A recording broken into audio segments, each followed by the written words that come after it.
Let's get into those NFL headlines here today, and we start things off with our top story. LeSean McCoy is a trade going to go down.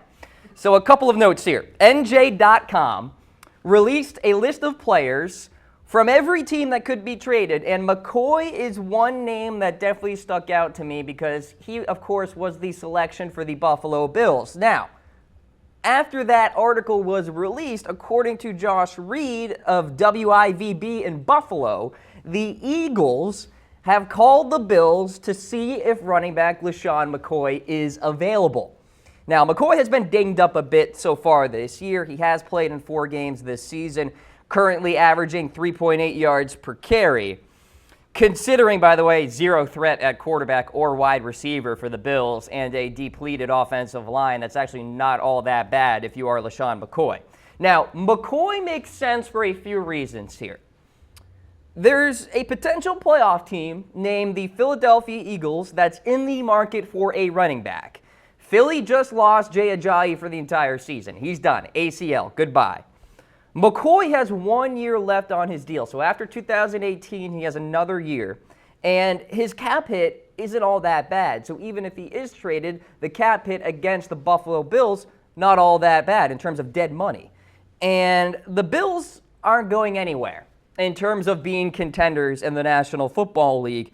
They're nothing more than a spoiler type of team because, of course, they took down the Minnesota Vikings, which was a very impressive victory, and they beat the Tennessee Titans recently, just last Sunday. But they're not going to the playoffs. And I think Sean McDermott understands that, especially when you have a very raw quarterback named Josh Allen at the helm. And finally, although it's been a while, LeSean McCoy has the opportunity to reunite with the Philadelphia Eagles. Okay, so the Eagles are 2-3. They're in the hunt in the NFC East. Let's say they pull off a trade. This is what I am thinking here. It's going to have to be draft picks. 3rd round pick to the Buffalo Bills, 6th round pick to the Buffalo Bills. LeSean McCoy back with the Philadelphia Eagles. And the Eagles are one of the better rushing teams in the National Football League. Now, with that said, with Jay Ajayi now out of the lineup, perhaps the rushing numbers are going to decrease a little bit. But if they somehow get LeSean McCoy, that would be huge. I am a big fan of that offensive line that Philadelphia has.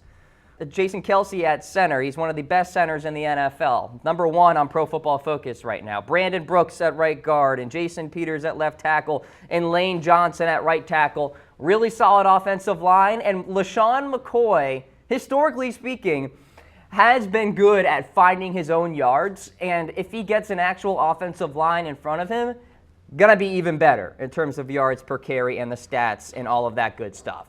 So the Bills aren't going anywhere this season. I think they know that. They can get some draft picks out of it, and the Philadelphia Eagles get a big-time boost in terms of their running back depth chart by getting McCoy and then utilizing him in the run game along with Darren Sproles and Wendell Smallwood and Corey Clement and all those guys. So should the Bills trade McCoy to the Eagles? I think it'd be a smart thing to do if you are Buffalo. Get ahead of the game. Get some draft picks, start planning for 2019. But maybe the people within the Buffalo Bills leadership there think we can contend in the AFC East. I think that's a bit of a stretch there, but we shall see. Go ahead and vote in the comments section. LeSean McCoy could be on the move, so keep tabs on that. One thing to note with Philadelphia, they're not in the best salary cap situation in the world. Now, Jason LaCanfora recently noted that a Nick Foles trade would have to happen first before the Philadelphia Eagles bring in, say, a Le'Veon Bell, a LeSean McCoy. But here's the problem. The Eagles are demanding so much for Nick Foles. Let's make that clear. And outside of the 49ers, there's no team that's really, quote-unquote, one quarterback away from being a mild contender in the NFL. I'm not even talking about being a legit contender because the 49ers showed some struggles even with Jimmy Garoppolo as a healthy quarterback. And the 49ers do also have some other issues, including that secondary, which is not performing really well outside of Richard Sherman, and injuries to the wide receiver position, and drops, by the way, to the wide receiver position. With that said, We know that John Lynch can be a very aggressive GM. So maybe he feels like he should make a deal. And I'll say this again, it's going to cost a lot. So this trade is incredibly unlikely, but here's what I have on screen for you guys. 2019 second-round pick, Jimmy Ward in the final year of his deal, Pierre Garçon, who has been struggling lately with the 49ers, with drops in particular, which is somewhat staggering to me because last year his hands were fantastic. On Pro Football Focus, his catch rate was one of the best in the NFL. So then the 49ers, of course, get Nick Foles. And Nick Foles will be the starting quarterback until Jimmy Garoppolo becomes healthy again, which would be in 2019, of course. Now, are the 49ers playoff contenders with Nick Foles at the quarterback position? Probably not. So outside of San Francisco, I'm hard-pressed to find really any team remotely interested in trading for this guy. A, because the price is so tall, and B, there's no real need for a quarterback to fill in and then all of a sudden that team is a contender. Again, maybe the 49ers could be that team, but I just don't think they are. Now, I will also make note of this team real quick. The Jacksonville Jaguars. They are fine-ish at the quarterback position with Blake Bortles. But we did just see him throw four interceptions against the Kansas City Chiefs. So maybe Tom Coughlin, part of the leadership there in Jacksonville, could make a call and engage in discussions with the Philadelphia Eagles. The trade deadline is October 30th. So teams have basically 20 days, a little less than that, to decide whether they want to make a deal for Foles. And I will reiterate once again, it ain't going to be easy. So the silver lining here is perhaps Foles is less valued by the Eagles now than what he was right after the Super Bowl, right? You want to talk about supply and demand? Well, the demand for Nick Foles probably was much higher after winning the Super Bowl and being the Super Bowl 52 MVP, beating those New England Patriots, which I predicted, by the way. Now, with some regular season reps under his belt in 2018, and not very good reps, by the way, the demand could be less now, and maybe that drives down the price. In the end, I doubt a Nick Foles trade is going to happen, but it's something to monitor at the very least. All right, the future of Jason Garrett probably is held in the hands of the 2018 season. It is playoffs or bust. Now, BetDSI has the latest odds on which coach will be fired first during the season.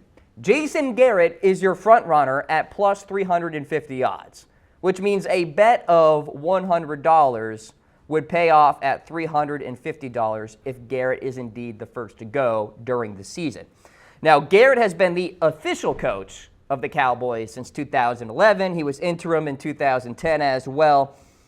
Career coaching record of 68-55, playoff record of 1-2. From 2011 to 2013, 3 straight years of 8-8 football for the Dallas Cowboys. Then there was that magical 2014 year with Tony Romo, that offensive line, DeMarco Murray, that probably saved Garrett's job. Then came the really gross 2015 season when Tony Romo went down, and then it was like Matt Castle and Brandon Weeden. Yikes. Then came 2016, when you'd think Garrett saved his job again with that 13-3 season for the Dallas Cowboys. Last year it was 9-7. Here it was good. There it was bad. It was just kind of this 50-50 type of season. And now here we are with the Dallas Cowboys at 2-3 on the year. Let me just say this, and I'm not a Cowboys hater. I am not a Cowboys lover. I'm pretty neutral when it comes to Dallas, to be honest with you. The Cowboys offense is incredibly boring and vanilla. And as a Ravens guy, it reminds me of the Cam Cameron years with the Baltimore Ravens when he was the offensive coordinator. That offense for the Ravens, when Cam Cameron was at the helm, was incredibly boring and tough to watch. That said, I do like Jason Garrett a lot. I think he's a cool guy. I'd want him to be my coach. And maybe he isn't the guy that should have all the blame here with the struggles of the Dallas Cowboys, but sometimes situations get stale. And this could be one of those situations where it's time to move on. Maybe Jerry says, look, got to go in a different direction. You did your time, I guess, with the Dallas Cowboys, but goodbye. And honestly, I'd love to have a beer with Jason Garrett. I think he's a legit dude. You know, I love the clapping. I'm a big fan of it. But with that said, I'm not a Dallas Cowboys fan. I don't feel the hatred maybe that some of you guys out there watching the program right now feel for Jason Garrett. And I'm not shocked, by the way, that BetDSI has Garrett as the favorite to be fired first during the regular season. So there you go. We'll have more on the hot seat rankings, by the way, later in the show, but Garrett is at number 1 on the list.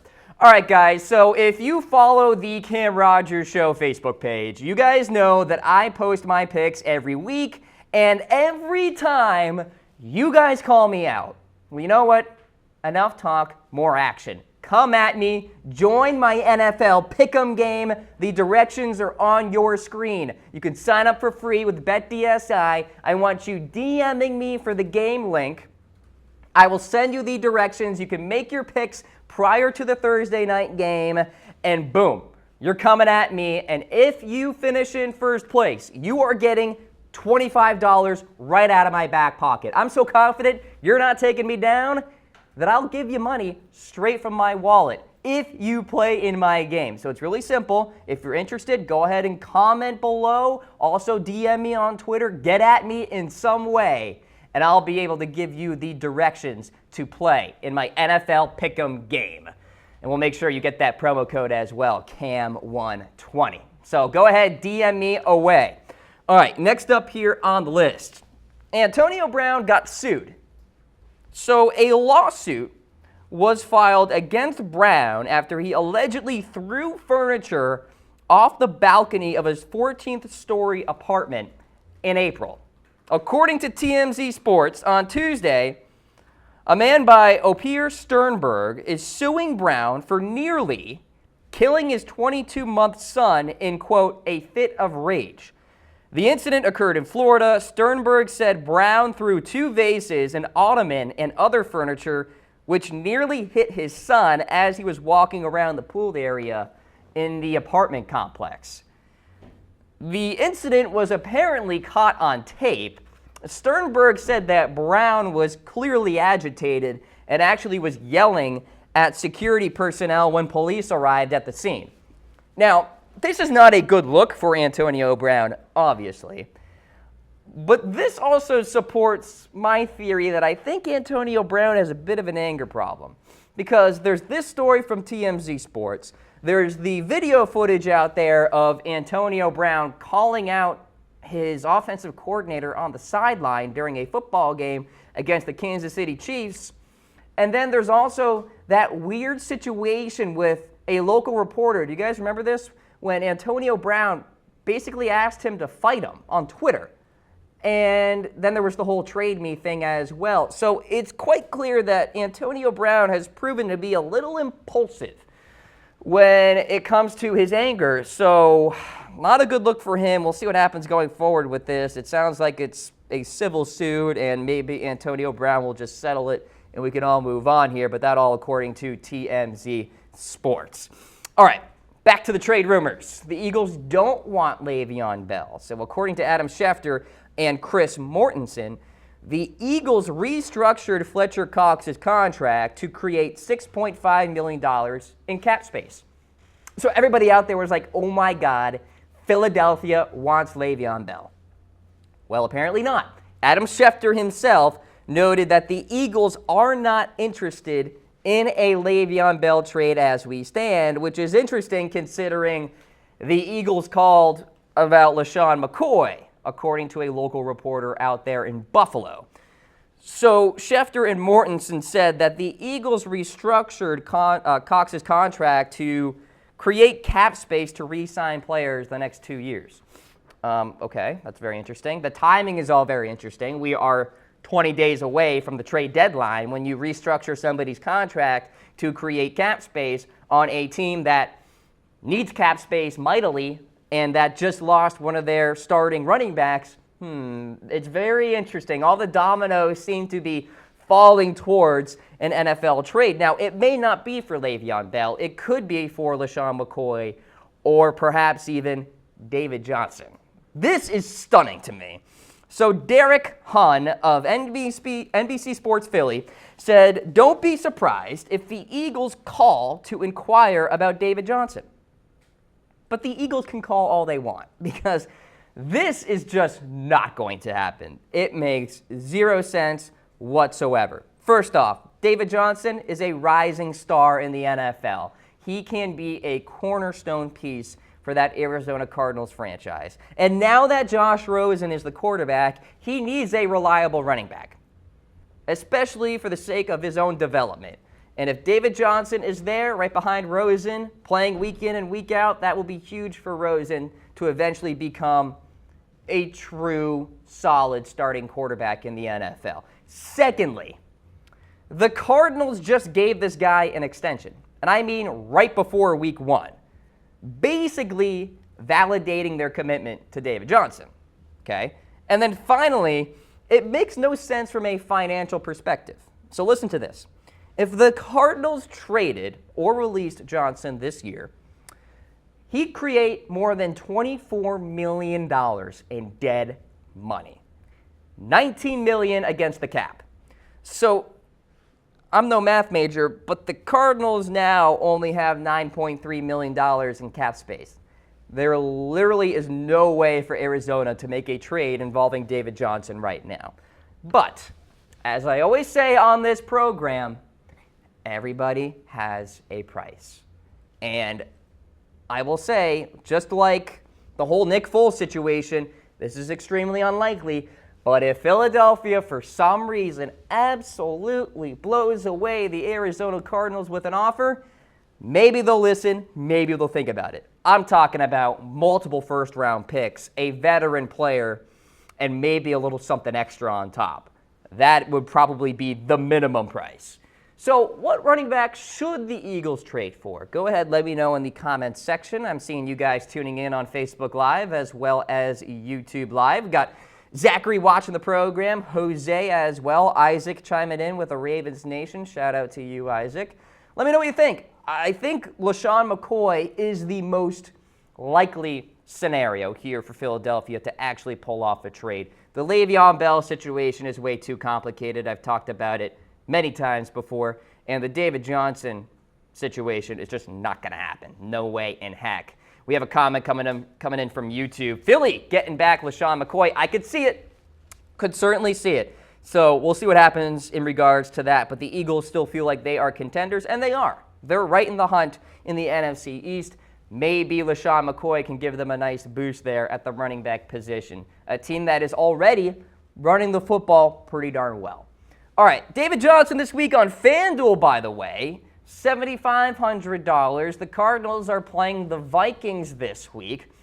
The Vikings, though, pretty darn good against running backs. They give up the 8th least points against opposing RBs.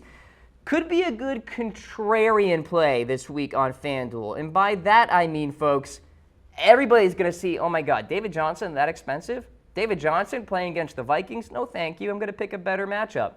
See, what you should do, folks, when you're playing in these big-time tournaments on FanDuel is go ahead and buy into David Johnson, because if he goes off, well, nobody owns him except you. And, of course, I'm exaggerating a little bit here, but his ownership percentage will be really low. So that's how you win money on FanDuel. And, of course, we have a special offer for you guys. Head to FanDuel.com/chatsports. Sign up today, and when you deposit $5, you're getting $20 for free. So when you sign up, go ahead and play David Johnson in a couple lineups, experiment a little bit, play some contrarian players out there this week in Week 6 of the NFL.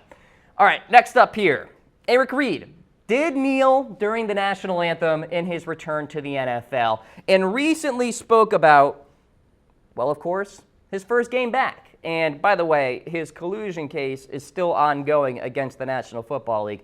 Never in a world would I have expected a player who is suing their employer but yet still being employed by that employer. It's kind of interesting. Anyway, Eric Reid said it was bittersweet.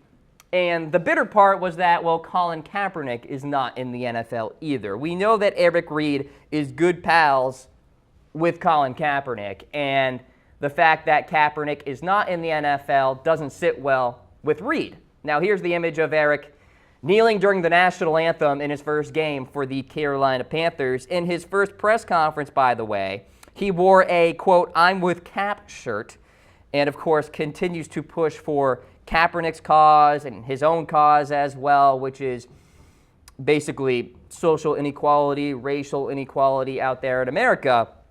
And as I mentioned, the collusion case against the NFL is ongoing, which should wrap up, according to reports, by around November or December. So keep an eye on that. And I'll say this about Colin Kaepernick. I don't think he's going to be in the NFL this year. We're staring down that reality as we stand. There are really no big-time injuries in the NFL right now in terms of the quarterback position outside of Jimmy Garoppolo, but the 49ers have already ruled out any sort of Colin Kaepernick reunion, if you will. So that's out. What other option is there? But I ask you guys this. Should Colin Kaepernick be back in the NFL? I want you guys typing away with your votes in regards to this. Y for yes, N for no. I say yes. Why not? I mean, Eric Reid is back in the NFL. Eric Reid has a collusion case against the league. Eric Reid is still kneeling during the national anthem. And ratings, by the way, aren't dipping because of that. And I have a study that was recently released to talk about that as well. But go ahead and vote. I'm seeing a lot of Ys right now, both on Facebook Live as well as YouTube Live. So very interesting, very polarizing topic out there.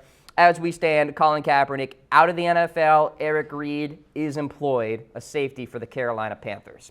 All right, mention that study. USA Today really dug deep in terms of NFL ratings and President Trump's influence. So we know that the President of the United States has sharply criticized the NFL before, particularly with kneeling during the national anthem. Now, the study found that in areas highly supportive of Trump, so the ones that voted for him in the 2016 U.S. election, there was only less than 1% drop in NFL viewership from 2016 to 2017. Less than 1% in the highly supportive of Trump areas. That number was the same, by the way, as markets where neither Trump nor Hillary Clinton had a significant advantage. In other words, folks, the takeaway, the NFL is still robust. The NFL is still the king of TV, and I don't think it's going away anytime soon. If this study tells you anything, people don't even listen to the most powerful person in the world, the President of the United States, when it comes to the National Football League, because everybody seems to love their football. Now, that tweet from September of 2017, there you go. That was just like one little example there of the president calling out the National Football League for the kneeling during the national anthem and allowing it for it to happen. So the NFL is foolproof. It's entertaining. It brings people together. Most of it is on one day. People often don't work on Sundays, and the list goes on here in terms of why the NFL is so popular. And sure, that less than 1% drop that I mentioned may have something to do with the president, but it looks like most people are willing to look past the kneeling, look past the, I guess, politics of it, and still enjoy NFL football. The TV ratings in general are declining, not just the NFL's. I mean, in terms of a macro perspective, everything in terms of TV is declining because everybody is cutting their cable cords. Now, I will also note the study said that viewership increased in areas where the home football team was winning, well, obviously, such as Pittsburgh, and decreased in areas where the home football team was losing, i.e. Phoenix, Arizona. Wow, mind blown. See, NFL viewership is more driven by winning and losing rather than the President of the United States calling for a boycott. And this is not all that surprising. I would say mildly surprising. But as you guys read those headlines and read those comments out there on the internet saying that the NFL is dying, Remember this episode of the Cam Rogers Show. Remember this very story, and credit to the USA Today for digging deep into the numbers, crunching them down, and basically saying the NFL is not going anywhere. The president has no effect on the viewership. NFL games accounted for the 3 most watched television episodes or shows, if you will, in 2017. And 6 of the top 10. Sunday Night Football was the most watched series last year. So there you go. The NFL remains king. All right, let's talk about Dez Bryant. Is he going to the Cleveland Browns? Well, the Browns could perhaps be in the market for a new wide receiver, given that Rashard Higgins will miss 2 to 4 weeks. Okay, well, they did bring in Rashard Matthews recently for a workout, but of course, Hugh Jackson was asked about Dez Bryant, and there's really no update on that front. Hugh Jackson said he hasn't spoken with John Dorsey about bringing Dez in, but it would be interesting. Dorsey, about a month ago, you may recall, said that he wouldn't rule out re-engaging with Dez Bryant about perhaps signing him. For now, the Browns have Jarvis Landry, Antonio Callaway as their top receivers. Rod Streeter after that, Damian Ratley too. Not exactly compelling skill position players right now for the Cleveland Browns. And hey, maybe the Browns think they're contenders right now. And to make that step, that next step, they bring in somebody like a Dez Bryant. Now, we have the latest BetDSI odds out there for Dez Bryant as well, freshly updated for you guys. The New England Patriots are still the favorite to sign Dez Bryant, plus 325. There's some movement there. The Dallas Cowboys now plus 1,200. Texans plus 835. Seattle is there as well. The field is plus 175. Dez Bryant has been tweeting often about coming back to the NFL. He says he's going to be signing soon. Dez has been posting videos of himself working out, which is something that we have not seen at this rate, at least, in quite some time, which tells me he's ready to join the NFL yet again. Could it be with the Cleveland Browns? It would be very interesting. But I still think the New England Patriots are going to give Dez Bryant a shot. Now, they looked pretty good in that Thursday Night Football game against the Indianapolis Colts with Josh Gordon and Julian Edelman, and now New England has a big-time test against the Kansas City Chiefs coming up on Sunday Night Football. That'll be an interesting game. But Dez Bryant, I feel like at this point for any NFL team, is icing on the cake, is gravy. He's another red zone threat, another veteran leader for the locker room. And yeah, I said veteran leader because Dez Bryant knows what he's talking about. He's an educated guy. So if I'm an NFL GM out there, I'm willing to sign Dez Bryant. If I am Nick Caserio, the GM of the New England Patriots, I'm bringing in Dez Bryant. Now, I will say that Cleveland makes some sense because the Browns are the most recent team that Dez Bryant has actually visited. And there is an obvious need at the wide receiver position too. And like I said, maybe John Dorsey, Hugh Jackson, Baker Mayfield for sure, feel like the Browns are contenders in the NFL. They just beat the Baltimore Ravens, a Ravens team that should be in the playoff hunt this year.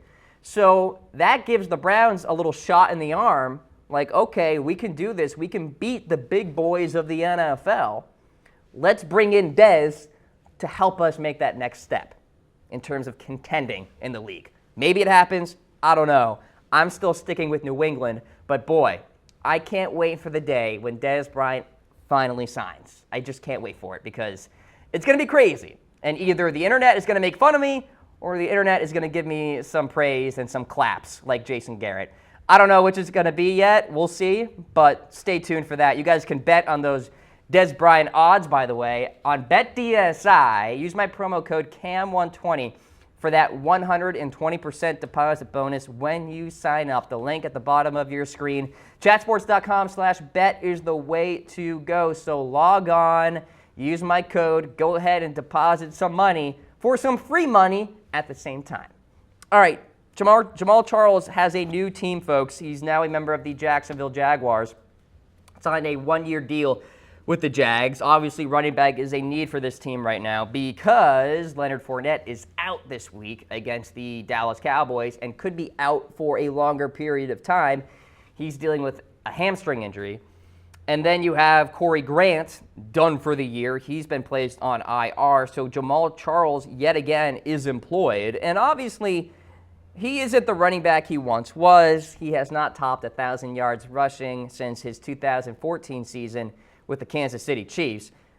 I will say this, JAMAAL, historically speaking, has been very good in terms of yards per carry. He just finds ways, even if the offensive line is not that good, to create space, to create yards.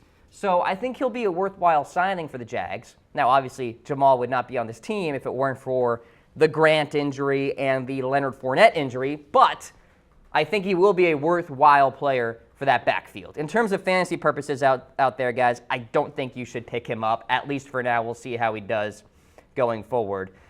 So we'll see what happens with JAMAAL. All right, TJ Yeldon, though, in for a big-time year because, or at least in the short term, he's the guy. He's the guy who's going to get the workload, especially this week against the Dallas Cowboys. Now, on FanDuel, he's $7,100. It's a pretty good price. Now, the only thing I worry about here, guys, when you're playing your games and you're signing up at FanDuel.com/chatsports is that he's going to be highly owned.